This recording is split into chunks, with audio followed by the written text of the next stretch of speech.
All right, hi everybody. We're back at the VHF desk again today. This is a new video. There's going to be a lot of cool content in here, and the audience is going to be kind of specific. This is going to be for people who are into amateur radio, of course. This is also going to be for people who are maybe into Raspberry Pis, know maybe a little bit about Linux, maybe know a little bit about the Python programming language, though I don't think that's absolutely necessary here. And lastly, you need to be into some like packet radio, specifically APRS, packet radio. You know, a lot of radios have that built in. Maybe some of you wonder what that was about, how that works. Maybe some of you use it all the time.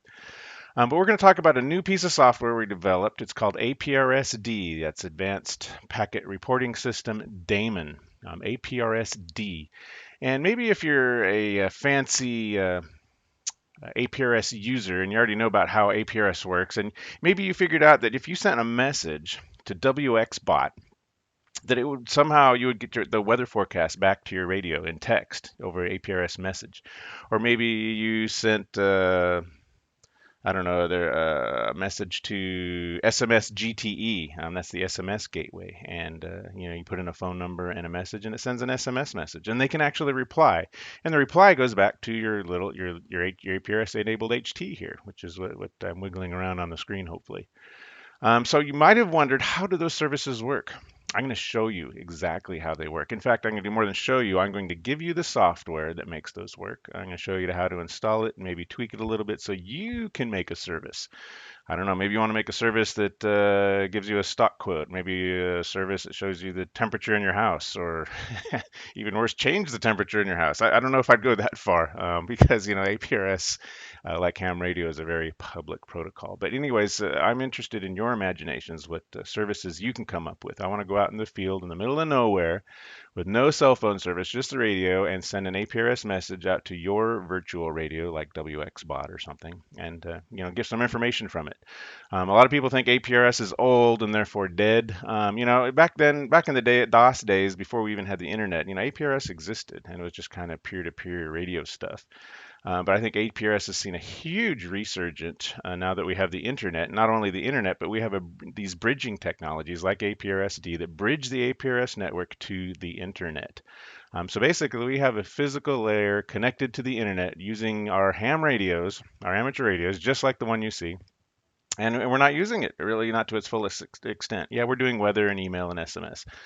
That's cool and all, but this software is going to allow you to implement even more services and really anything you want to do. Now, there's some example plugins here, like weather, like email. We implemented those because those are pretty simple.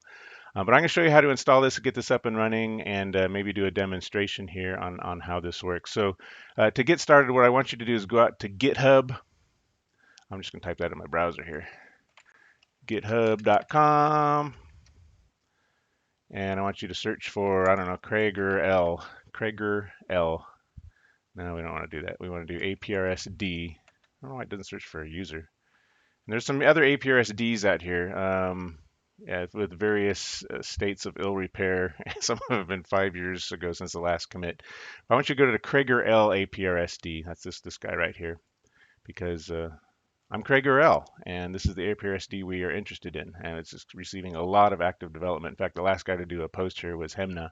This guy is Walt. His new call sign, I believe, is WB4BOR. Walt's done a huge amount of contributions to this. Really made it into a mature, robust program. All right, so we're talking about that. So where it says master here, I want you to click on stabilize 160. It'll show you all the files for that branch. And that's the branch we're going to use. Now in the future, it might say stabilize 170, or we'll tag a new release. But this is a stable branch. And if you're daring, you can check out the master branch and it might even work. I don't know. But if you want to do development there, you might want to hang out on the master branch.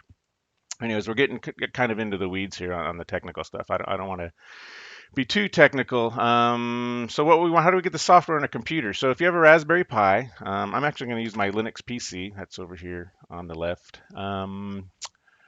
It works just like a Raspberry Pi. It's a Linux command prompt. And we wanted to basically check out this software. So we're on GitHub. We're on the APRS-D project.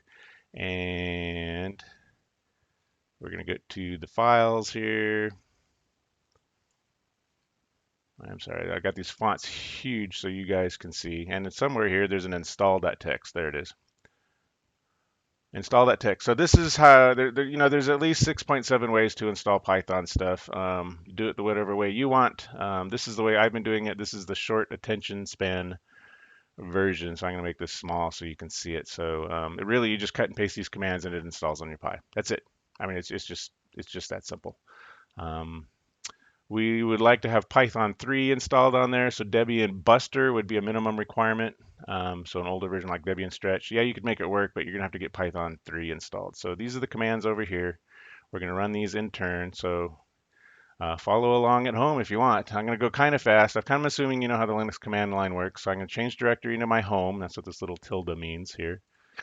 I'm going to create a Python virtual environment. Don't let that scare you. It scared me at first too, because usually I just ran Python code using the system libraries. But this puts all the system libraries into your home directory. So I just ran this command up here, creating a Python virtual environment. And all subsequent commands are going to go be relative to that. I'm going to change directory into the virtual environment I just made. I'm going to say bin activated. And now you notice my command prompt changed to .venv APRSD. That's all the Python commands we issue now will be relative to that, and all the libraries will be installed on there. So this, you don't need root, I guess, is the bottom line that makes this cool. I'm going to make a couple of directories, something in my home directory, aprsd-dev and aprs, and then I'm going to cd into it. That's what we just did here. I'm going kind of fast. Pause this if you need to. It's probably going to be a long video. Now that I'm in this aprsd-dev working directory, I'm going to actually use the git command to clone the source code from GitHub. See, now you all are Git experts, and we just did that. So we have all of the source code downloaded. I'm going to cd into a directory that was just created called aprsd. If I do an ls here, you can see this is all of the code came down from GitHub. Um, I'm going to go to that stable version. Remember we talked about that 160 thing. It'll probably be different by the time you see this. So I'm going to do a git checkout. What was it? Tags /v1.6.0. We just did that, and it tells me that it just did that. Then I'm going to actually install it, and since I'm in a virtual environment already that we just created, it's going to install in that directory. So I'm going to do pip install -e dot. I know if you're into amateur radios, this is really boring stuff, but we got to get through this part before we can do the cool stuff with the radios. So this is installing the software we just downloaded into the virtual environment. It's also pulling down any additional dependencies. Don't worry, it's not installing them on your, at a system level. It's just installing them in your home directory in that virtual environment. Speaking of the virtual environment, I'm going to cd into that, change directory into that. And then I'm going to run APRSD for the first time, but I'm going to run it with a special command line option called sample-config, okay? And this is going to generate a sample configuration that you need to edit. This is your job, is to edit the sample configuration. I'm just going to run that, and you can see here, this is a YAML file. You need to know your APRS call sign, your password. In fact, you can generate your password here at this URL. So it's self-documenting in that regard. If you want to do email, set that up, and we're going to want your IMAP information. We're going to want to use your SMTP information. These are some of the plugins that come with it. You can mess with all these. There's email, fortune, your location of a call sign, ping, time, weather, cool stuff like that. So there's some other stuff here towards the bottom. If you want to use some of those services, some of them like for doing weather, well, you need an API key or token. So you go out to this URL, generate a token, and then you put your key in this field. So that's the config file. That's something that you have to edit. So what I'm going to do is generate the config file again. I'm going to send the output of the config file to. Actually, I need to do scratch that. I'm going to hit Control C here. What we want to do is make a directory called, in your home directory, called .config/aprsd. So that's this command. The file already exists there. That's why it's complaining about it. So that effectively made it. But anyways, we want to generate that config file again. We're using this command, aprsd sample config, and we're going to send the output to our home directory in a subdirectory called .config aprsd, and the file is going to be called aprsd.yml. And I'm going to run that now. So all of this config file stuff you just saw up here was just redirected to that file. So I want you to actually go edit that file. You can VI it from here or use Pico or whatever your favorite editor is. But I'm going to actually CD into that directory. CD home.config APRSD. And here's a copy of the file that we just generated. We can look at it with VI. It's the same one, right? You gotta put your call sign, APRS password in there. I'm going to quit out of that. But instead of me editing that, I got a copy here that I stashed. So I'm going to copy my file that has my information in it, that I'm not going to share my email passwords if that's okay with you guys. And I'm just going to overwrite the file that we generated. All right, cool. So now what do we do? So we want to CD back into our home directory, into .ve, our virtual environment that we created, and then into the bin directory under that. And then we're going to run APRSD server like this. And that's it. We just created a virtual radio. It's on the internet and it's responding to messages, and we're going to demonstrate that. The virtual radio's call sign is what I set up in the config file, that YML file. It's KM6LYW-13. I thought I needed 13 to give me some good luck in this video. And now we're going to mess with it a little bit. So, up here you've probably seen this little radio. This is a Yaesu FT1. It has an APRS capabilities. The Kenwoods do, the newer Yaesus do. This is a nice small radio. This is the one I like, and I have a few of them here. So let's see, what are we going to do? So I'm going to make this a little bit bigger so you can see what's going on. We're going to demonstrate how this works. So hopefully that's not too big. All right, so it's running, and I want you to, we'll see stuff happening over here too. So we'll have both in there. So I'm going to try and type on this radio while you can see it without covering up the light too much.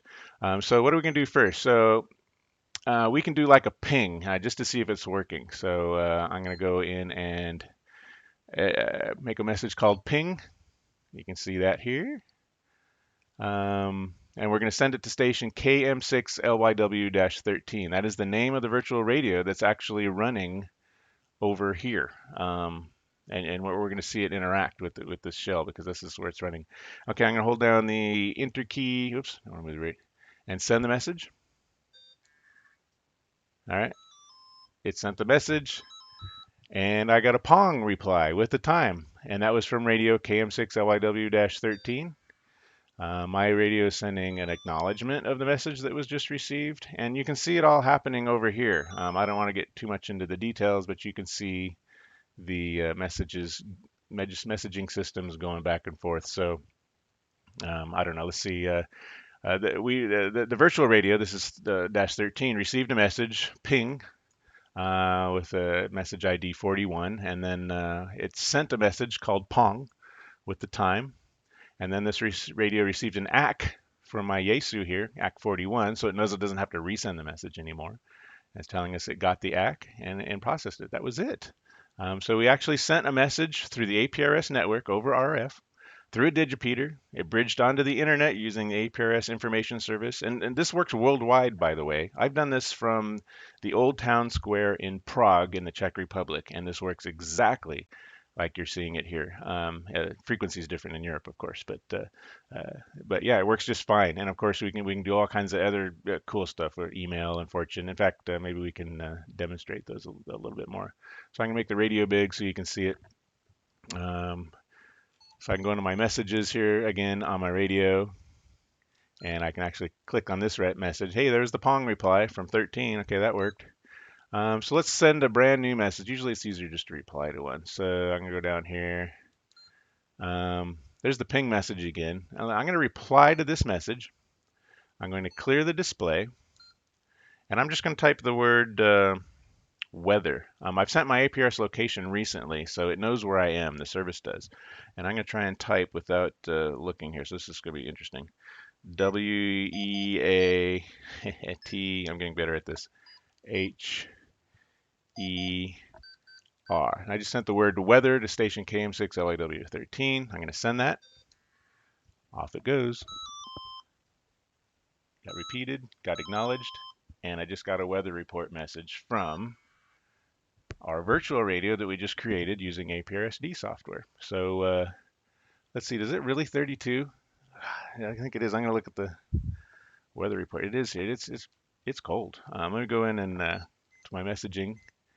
And let's see, scroll up to the top here. You see there's a The top message has been unread. It's just a blank page there. And yeah, it says 32. It's going to be 55 today. See if you can see that. 43 for the low tonight, mostly cloudy, and tonight, chance of showers. So, I just got the weather report on an amateur radio and it came from the internet. And it went through the whole APRS information service backend. It went out to our virtual radio. You can see it. You can see what kind of happened over here. You see there's the weather report right here. And that was it. And so there's other services here as well. I don't know if I want to go. Those are some of the cooler ones. I can actually send an email. There's shortcuts for email. So typing on these things sucks, right? Let's just let's just admit it. I'm not sure why I sent that. Let's send an email to myself. So we can have shortcuts for email. And in fact, let me reply to this. I'm going to clear the message. And a shortcut email command always starts with a dash. So dash um, ABC, that's C for Craig, and L, and then a space, and I'm just going to say, hey, oops, see, I'm not the best typer on this, Hey, and then a bang, and I'm going to go ahead, actually, there's a bunch of dust on here. All right, so I'm going to send a message to KM6OYW-13, and the message is -CL space hey, and that's going to send a message to one of the shortcuts I put in that YAML file, that YML file that you edited. And that actually has an actual email address to my personal email. So it's a shortcut. So I'm going to send a message to CL, which has an actual email address in that YAML file. And the message is, hey, I'm sending it now. Message sent. And there should be debug information there, but yeah, disregard that. We were having trouble with IMAP for a while. And I go ahead and shrink that. Okay, so it was sent. Now I'm going to open my mailbox. And you'll notice up here, hopefully you can see it. Here's a message from guess who? KM6LYW. And the message is, I know it's impossibly small, but it says, hey, we did it. We sent a message from our radio to the internet using our software, APRSD. And you can put your own call sign in there, and you can send a message to yourself and do email that way. I can also reply. This is going to go back to the radio to KM6LYW at Krager.org. That's my IMAP address for APRSD, which is running in the background. I'm going to get rid of this, all of the quoted text because these messages can only be 67 characters long. So, hey, back from PC to radio. And I'm going to go ahead and send that. Now, APRSD checks mail every 30 seconds or so, or not every 30, about every 60 seconds. So it might take up to a minute for the mail to come through to the radio, but it will come through. What you do need to do is send a beacon now and then. So I'm going to send a beacon, Mikey packet, and you can see that's a duplicate exchange packet. So the system knows where I am, so it knows what digipeters to send the mail to, right? This could take up to a minute. I'm trying to figure out what to show you in the meantime. This radio will just suddenly beep, and you'll see an email. Oh, there's my duplicate exchange packet again. That wasn't it. It'll beep, and you'll see that little LED up here. This LED, the white LED, will actually light up. I also monitor that email box, KM6LYW at Krager.org, and it actually puts a tag on the email, what is called an IMAP tag of APRS, so you know it was sent to your radio or not. And if you want to send it to the radio again, you could undo that tag, and that would work too. So you can tell I'm stalling here, trying to kill time to see when this message goes through. So I know it made it through to my email server because I can see it up here. And then APRSD is polling this mailbox every minute or so. And if it sees a new message, it will format it into an APRS packet, send it back to the APRS information service to which it's connected full time. And then the APRS information service knows where my radio is, right? Here it comes. So, hey, we just got that email from my PC back to my radio, and it says exactly what I typed. And you'll notice the little white LED is flashing. Let me get rid of this. And over here on the left, you can see the exchanges happening, the actual traffic between the radio and the internet. I'll make that bigger. So we got an email back from my PC back to my radio. Let's go check that out. And up at the top here, you'll see exactly what I typed. It's from KM6LYW-13, and the message is from CL. That's using that shortcut stuff. And message is, hey, back from PC to radio. And that was it. So I could have a shortcut for my whole family, all of my, non-ham people who use cell phones. Most cell phones will have like an email address associated with them. Like so, for a Verizon customer, it's like the phone number at vtext.com. So if you want to send an SMS message, you can do that too. In fact, I do that with my wife, even though she has her own amateur radio license. I can just send a message to her initials, and it'll go to her phone number at vtext.com, and she'll get it just like an SMS message, and she can reply back using the same process that you saw here. So that was the demonstration. I'm going to make this radio a little smaller. We can get more into the nuts and bolts maybe in another video. So I'm going to hit Control C to stop this, so it's no longer functioning. And it's shutting down threads. It's a multi-threaded app, so it has to do a lot of polling of your email and talking to APRS service. So if you're a hacker and you want to hack this, you'll remember we created APRSD-dev in our home directory, only we spelled it more correctly. I'll do an ls there, and I'll cd again into APRSD. It's kind of redundant. And then this is the APRSD we checked out from GitHub. And then actually we go into a third time, APRSD. And I want you to go into the plugins directory, okay, if you want to hack this up yourself. So the easiest plugin to hack up, if you learn by example like I do, is the ping plugin. So I'm going to vi ping.py. And this is the actual code. Remember when we sent the ping and got a pong back? This is the code that ran when we did that. So there's if you just want to modify this a little bit, instead of saying ping, you can have it say something else. You can literally see all we do is just say the reply is pong, and then we return with the reply. The ping also puts the time on there, just to kind of so that it doesn't look like a duplicate to a lot of radios. Some radios, if they see the same message over and over, despite the message serial number, we'll just assume it's the same message, and think it's an old one coming through again. So I put the time on a lot of messages. Anyways, that's more than you need to know. So this is an example. This is all the code for the ping plugin. All it does is send a reply that says pong and the time.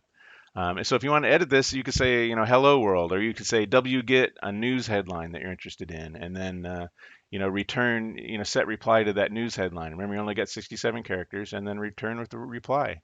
And that reply, when you send the ping command from your radio, it'll run this plugin, or, maybe you want to call it news, and it'll send that news headline back to your radio. Over here, just like the ping command. But anyway, so now you all are hackers. Now you know how APRS information services work. You know how to get APRS-D, which is this virtual radio that runs, maybe on a cloud server somewhere. It could be on your Raspberry Pi. It just needs an internet connection. You know how to install the software. You know how to fill out the YML file with your call sign and your IMAP, login, password, server, all that stuff. The same stuff you do on your phone, right? For setting up email. And then you know how to run APRS-D. And then if you have an APRS radio, you can start sending it commands. And make sure you set it to the radio SSID you set up in the YML config file. I use KM6LYW-13 for example. And then your radio will respond. And then most importantly, put a comment here on YouTube and let us know what your new service is. Let us know what you developed and if we can use it, because we'd like to get your permission. KM6LYW-13 doesn't run all the time. This is just for development. But I do run other radios that have these services. So if you have a new service that you develop using this code, you don't have to learn all the nuts and bolts of how the back end works or communicating and setting up AX.25 packets. You don't need to know any of that. All you need to know is how to maybe edit one of these files and add your own plugin that'll respond to your radio. Okay, so I hope this was helpful to some of you. I hope hopefully some of you have learned a lot. I know I learned a lot writing the software. This is really cool to see this work. We have a physical layer between amateur radio and the internet. It's highly underutilized, in my opinion, and APRSD is going to solve that. I'm really interested in seeing your services. Again, this is Craig Lamparter, KM6LYW, and I'm clear.